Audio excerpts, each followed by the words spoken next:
السلام عليكم ورحمة الله وبركاته. صوت صدى. أما الصوت فهن بيتين معروفات ومشهورات في كل الأردن، وهن يا عيال ما فيكم من عيمات، يجلو صدى القلب وغبونه، وين الولد راعي الشومات، نصار يلي تعرفونه. هذول البيتين من ضمن هجيني قالها الشاعر قديم من شعراء قبيلة النعيم في منطقة الكرك، وكان هذا الشاعر يهوى فتاة من قبيلة أخرى عيوا أهلها ليجوزوها له،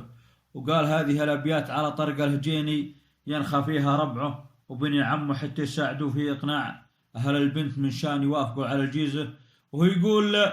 يا قلب يلي غدا هيهات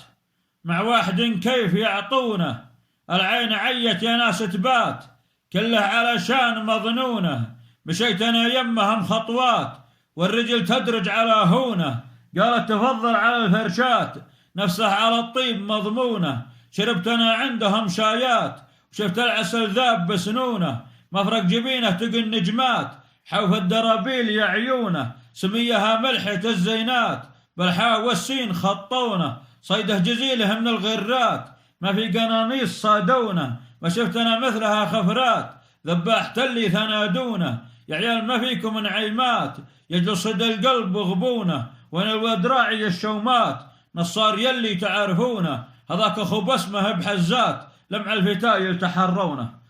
ولجل إني أسمع البيتين يترددن دوم جاشت مشاعري بهذه الأبيات، واللي هي عبارة عن صدى لذلك الصوت، وأنا أقول: يا هي يلي بدعت بيات